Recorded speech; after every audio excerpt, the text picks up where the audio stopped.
Meus irmãos, a paz do Senhor Jesus. Abra sua Bíblia comigo, por favor. Evangelho de Jesus, segundo escreveu Mateus.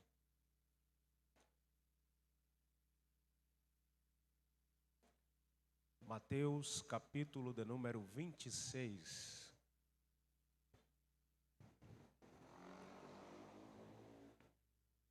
Mateus, capítulo de número 26. Localize o versículo de número 49 e 50. Mateus 26.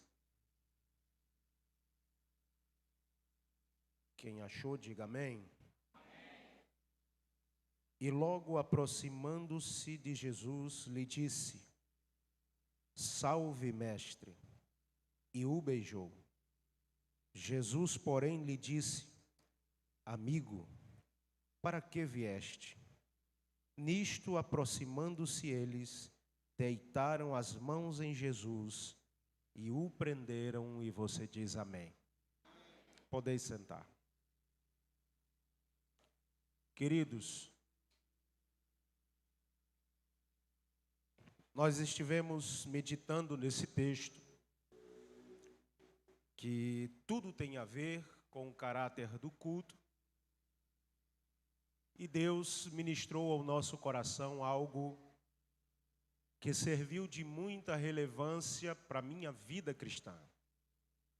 E eu tenho total convicção, quem me ouve diga amém, que não será diferente nessa noite, nesses rápidos minutos que nós vamos passar aqui. O Senhor me fez entender algumas coisas sobre a vida deste personagem, que é bastante conhecido, não só por nós, cristãos, protestantes, mas em todas as religiões e em todo lugar do mundo se conhece a história de Judas Iscariotes. Eu tive meditando na história há alguns dias, na biografia e na vida deste homem. Quem me ouve diga, eu estou vivo. E uma das coisas que eu achei interessante é que quando você analisa o ministério de Jesus e que você analisa a escolha de Jesus para aqueles que vão ser, aqueles que vão dar continuidade àquilo que Jesus ensinou, o seu colegiado apostólico. Quando você passa a estudar o colegiado apostólico de Jesus, nós passamos a aprender algumas coisas, e eu confesso a vocês que todas as vezes que eu medito na escolha de Jesus sobre a vida desses 12 homens, é uma coisa maravilhosa, porque Jesus faz as suas escolhas fora do padrão humano. Jesus não escolhe dentro de um cronograma humano.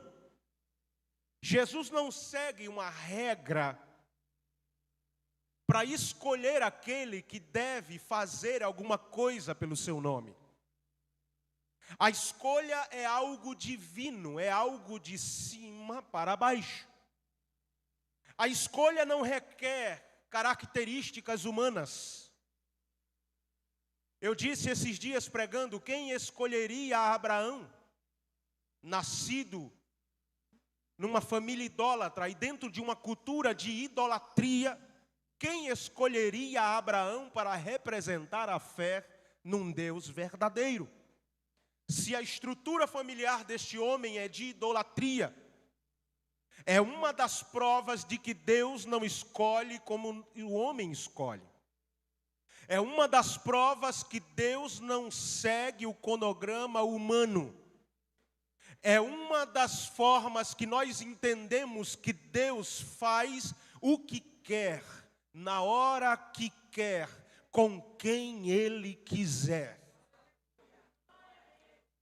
Se fosse por causa de algumas pessoas, nós não estaríamos aqui. Devido à multidão de falhas e defeitos, muita gente olha para nós e diz assim: agora ele é santo, agora ela é a santinha. Mas eu conheço bem essa peça. Se fosse por algumas pessoas, a gente não estaria aqui hoje, mas a graça manifestou-se em nós. E não foi por causa de algo que nós seguimos uma regrinha humana, mas pela sua infinita misericórdia. O colegiado apostólico de Jesus não tem nada a ver com aquilo que nós, olhando para o projeto bíblico, esperaríamos. Quem me ouve, diga amém. Quem ia escolher Pedro, Tiago, João? Os irmãos aqui sabem que na cultura judaica, o judeu estuda de 5 a 12 anos. Ao completar 12 anos, ele passa por um crivo judaico, aonde os mestres da lei passam a examinar o conhecimento da Tanakh, o Antigo Testamento, que é dividido na Torá, que nós conhecemos como Pentateuco, em Neviim, que são os profetas, e Ketuvim, que são os escritos. A Bíblia judaica é dividida nessas 3 divisões. E quando ele passava a ter 12 anos, ele é passado por um crivo judaico, aonde é perguntado a ele sobre textos da Torá, dos profetas e dos escritos. E se ele errar um só trecho, ele é reprovado. E o sacerdote olha para ele e diz publicamente: você não nasceu para ser escriba, você não nasceu para ser mestre da lei, vá ser agricultor, vá ser pescador, vá ser qualquer outra coisa, mas para trabalhar com as escrituras, você não tem chamada. Esses homens aqui foram homens que receberam esta notícia: você não serve, não dá para você, foi reprovado. Mas quando Jesus chegou, quando Jesus foi iniciar o seu ministério, Jesus foi atrás de um por um daqueles que ouviram os homens dizer: não dá, não serve, você não tem capacidade. Jesus foi atrás de um por um e disse: você serve, tem capacidade, vou te usar e é você quem eu escolho. Olhe para quem está do seu lado e diga assim: ufa. Não, Jesus. Vocês estão no culto de ceia, irmãos. Fui pregar esses dias numa igreja pequenininha, irmãos. Era uma alegria fantástica. Tem muita gente aqui. Olhe para quem está do seu lado e diga assim: Jesus resolveu te escolher.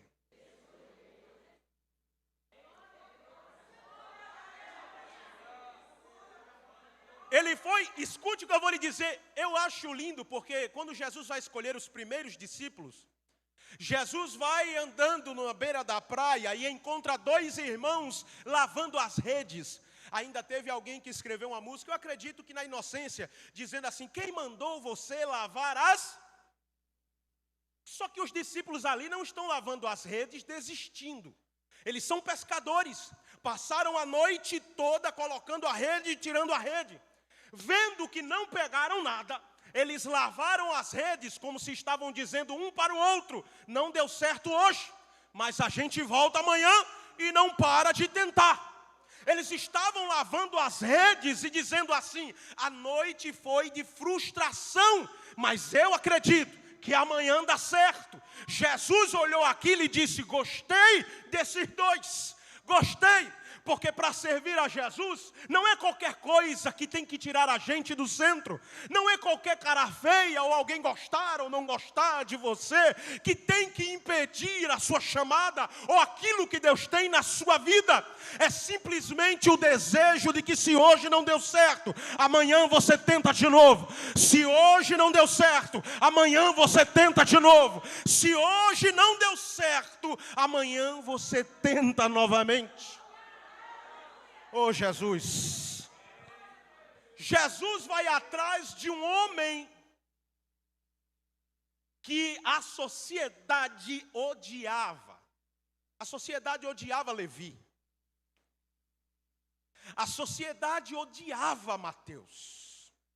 Porque Mateus era cobrador de impostos. E tinha o costume de, cobrar acima daquilo que Roma pedia, e eles eram famosos por causa disso, e o povo odiava eles. Mas aprove Jesus ir um dia atrás de Levi, toca em Levi. Olha que eu vou dizer algo aqui para você, que se você não der glória a Deus, olha que coisa linda, não é para mim não, eu não estou pedindo para mim não. Tem gente que, não é para mim, é para aquele que é lindo, bonito, cheiroso, gostoso, maravilhoso. Escute, porque ele se aproxima de Levi, toca em Levi e diz assim, me segue. E vai. Ninguém ia escolher Levi, a sociedade odiava aquele homem. Mas Jesus vai atrás de Levi e chama ele para o ministério. Ai, irmãos, como eu sinto Jesus. Você pode olhar para a coisinha fofa que está do seu lado e diz assim, não importa se alguém te suporta. Não importa se não vão com a tua cara. O céu te escolheu e acabou. Oh, Jesus! Não tem gente que diz assim, eu não fui com a cara dele. Não tem como, você tem que ir com a sua. Eu vou com a minha, você com a sua. Mas o céu foi com a minha cara. O céu foi com a... Jesus! Você pode levantar a mão, pelo amor de Deus, e soltar um playback de glória a Deus. Meu Deus, a hora. Ui. Calma, gente, calma. Vocês são demais. Olha aqui para mim. Jesus vai atrás só daqueles que o povo diz assim, não. Parece que ele faz de propósito, não.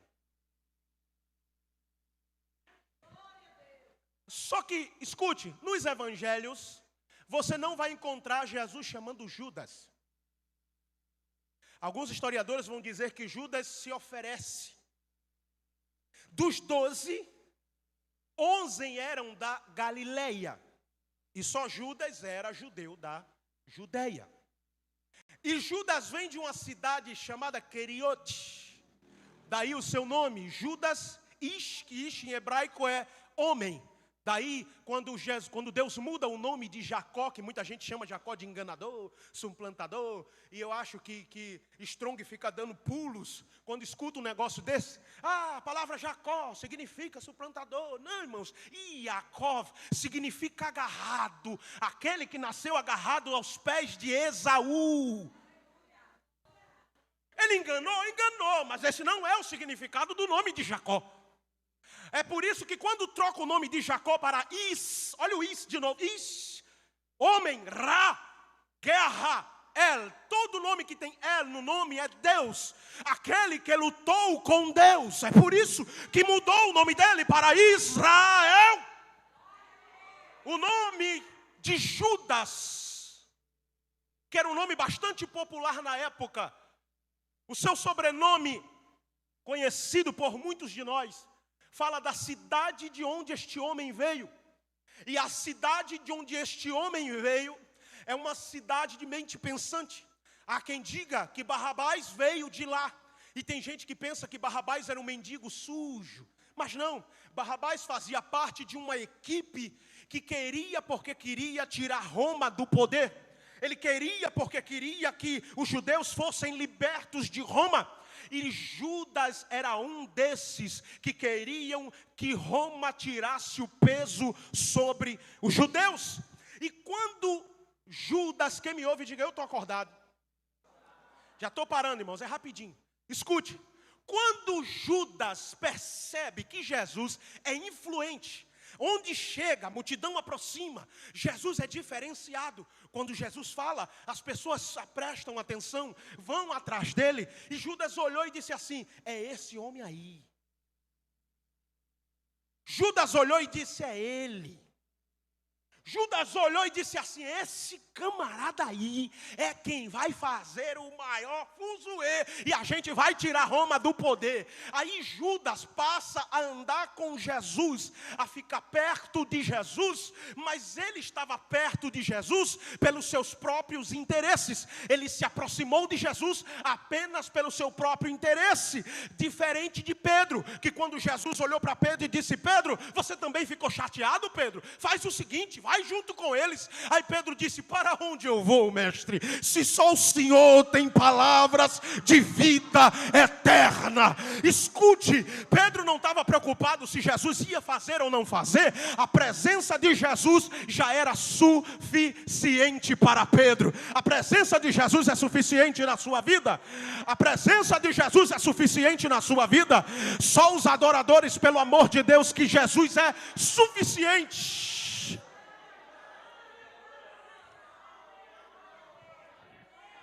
Escute, Judas é o tipo de pessoa que só se aproxima de você pelo que você pode dar. Uma das características de Judas Iscariotes é que ele olha para as pessoas e diz assim: o que eu posso extrair dali? Judas é o tipo de pessoa que chama você, como ele fez com Jesus, mestre. Escute que eu sou novo, minha barriga é de 40, mas eu tenho 30. Mas escute o que eu vou lhe dizer. Às vezes eu chego em alguns lugares e tem gente que faz: meu Deus, olha, chegou o pregador. Eu já conheço, e digo: ô Judas, já conheço. Gente que tenta barganhar através de elogios. Mestre, Jesus estava acostumado com isso. Quando um dos fariseus chegou para Jesus e disse assim: mestre, eu vou te seguir. Aí Jesus disse assim: olha, o filho do homem não tem onde reclinar a cabeça. Se quiser ir atrás de mim, eu não tenho ponto fixo. Aqui não tem negócio de... Ele olhou e disse: dá não. A Bíblia diz que existiam multidões que seguiam a Jesus, e tinha multidão que só seguia Jesus só pelo que Jesus podia fazer. Tinha gente que estava perto de Jesus só por causa das curas. Tinha gente que estava perto de Jesus só por causa dos milagres. Oh Deus. E uma das características fortes de Judas é que quando você não é aquilo que ele pensava que você era, ele te troca por 30 moedas de prata. Enquanto você faz o que ele quer e cria aquilo que ele determinou para a vida dele, você é a melhor pessoa do mundo, é ele que vai colar em você. Mas quando você passa a mostrar para ele que você não é aquilo que ele queria que você fosse, ele começa a te entregar por 30 moedas de prata. Sabe o que é isso? Sinônimo de falsidade. Judas é falso. Judas só se aproxima pelo que você tem. Olhe para quem está do seu lado e diga: cuidado. Diga para ele: é quando a coisa aperta que a gente vê quem fica.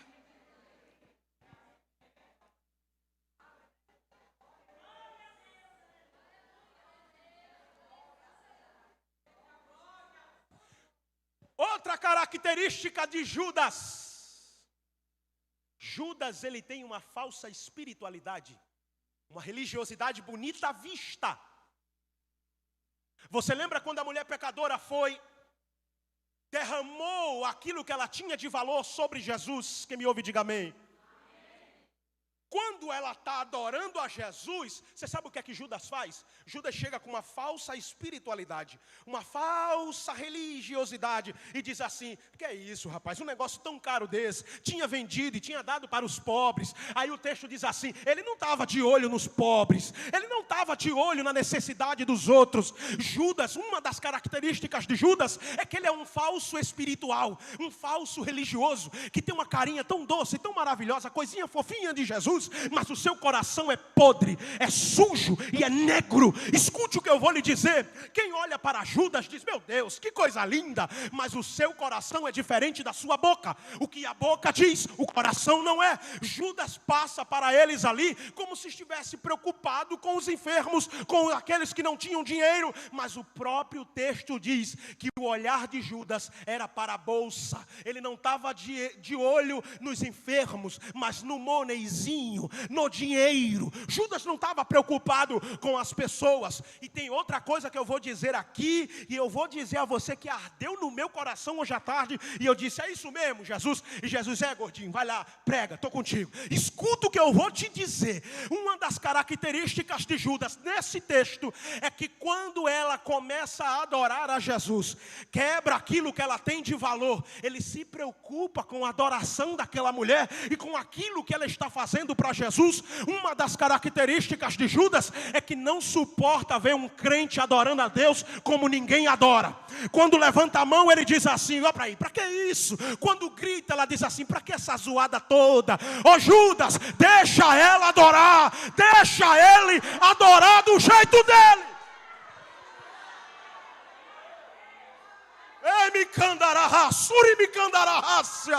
Oh, Jesus, obrigado, me deu sinal, eu vou falar.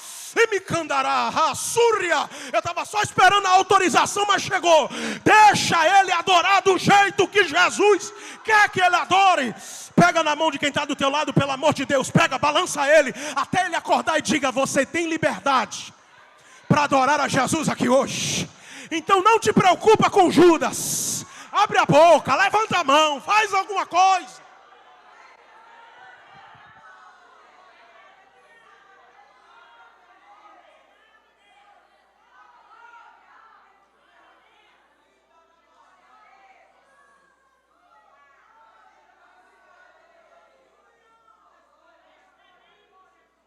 Eita, como eu estou sentindo Jesus.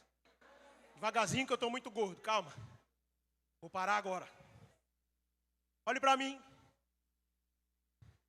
Judas sempre deixou claro quem ele é. Os discípulos não perceberam. Quem me ouve, diga amém.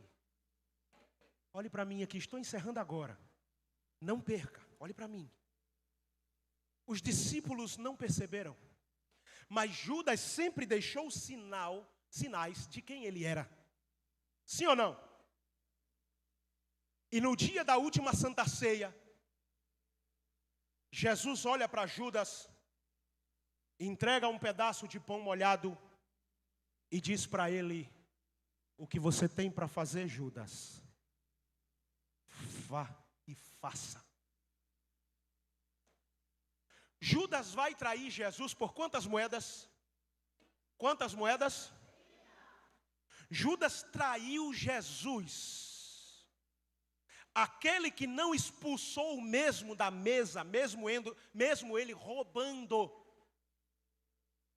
Jesus não expulsou Judas, não destratou Judas. Mas você quer que eu diga uma coisa a você? No dia de agonia, no Getsemane, quando Jesus está com o seu coração quebrantado, por causa do que ele vai vivenciar, por causa do que Jesus vai vivenciar, o seu coração está angustiado, a sua mente está sendo castigada pela humanidade. Olhe para mim aqui, não deixe que nada tire a sua atenção. Sabe o que acontece?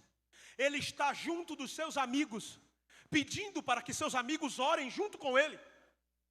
E quando ele olha, enquanto ele está falando, Judas está se aproximando com os sacerdotes e com os soldados para prender Jesus. Judas deixou um sinal: aquele a quem eu der um beijo no rosto, este é Jesus. Quando Judas se aproxima, ele, olha que coisa linda, ele chega para Jesus e diz assim: mestre. Ele dá um beijo no rosto de Jesus. E com aquele beijo, Judas está condenando Jesus à morte. Olhe para mim. Jesus olha para Judas e diz assim: traidor. É? Jesus olha para Judas e diz assim: quem é você, hein? Jesus olha para Judas e diz assim: eu te ajudei, rapaz. Jesus olha para Judas e diz assim: você não serve. Jesus olha para Judas e diz assim: amigo, isto aqui acabou com Judas.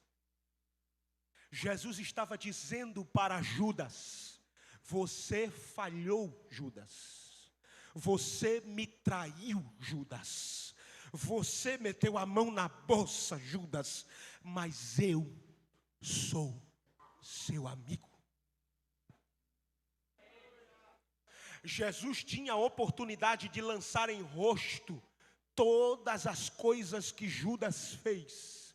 Mas ele olhou para Judas e disse: amigo.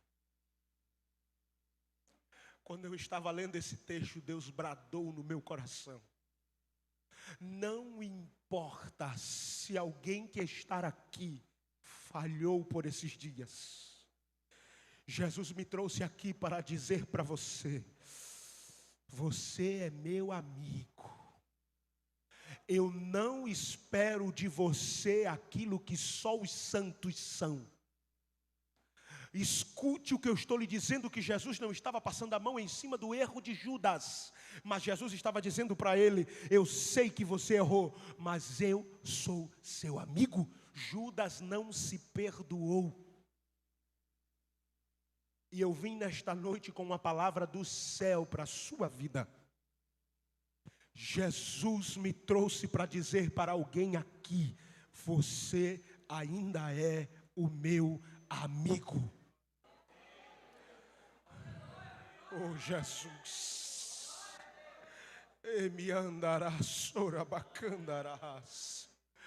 Jesus te conhece por dentro e conhece todas as coisas e está dizendo para você: o diabo está acusando a sua mente e dizendo: agora ele te abandonou, agora não tem mais jeito. Mas Jesus está dizendo para você: você é meu amigo, vamos consertar essas coisas. Não vai para a árvore tentar se matar. Jesus, a diferença de Pedro e para Judas é que Judas se matou, mas Pedro negou a Jesus e ainda maldiz. Você andava com ele, Pedro. Ele disse: eu nem conheço esse aí. A diferença foi que Judas não se matou. Escute o que eu vou lhe dizer. Jesus me trouxe com esta palavra aqui hoje, num culto de Santa Ceia, aonde Ele mesmo pede para que a gente lembre da cruz. E todas as vezes que a gente se remete à cruz, a gente lembra de perdão. Perdão. Jesus nessa noite é perdão na vida de muitos que aqui estão. Você pode levantar a sua mão, pelo amor de Deus. Você pode fechar os seus olhos, porque o seu amigo está dizendo para você: eu sou perdão na sua vida. Eu trouxe você aqui hoje para dizer a você: sou seu amigo, eu te perdoo. Eu te perdoo. Anda soremi andará suribicandará. Ache a mão de alguém, segure a mão de alguém aí, ore por ele agora. Seja instrumento de Deus na vida dela, na vida dele agora. Seja instrumento de Deus na vida dele, ore por ele, ore por ela, porque a graça está manifestada aqui nesta noite. Ele é seu amigo e ainda há tempo de mudar a história. Oh, adore a Jesus de mão dada com seu irmão, pelo amor de Deus. Adore a Jesus. Eu vou passar o microfone agora para o pastor, mas eu vou te dar 1 minuto para você encher esse lugar aqui de adoração, porque Ele é teu amigo, Ele te perdoa, Ele te perdoa. Adore a Jesus. Adore a Jesus. É Santa Ceia, é festa, é festa. Ele te perdoou. A cruz te dá uma nova oportunidade.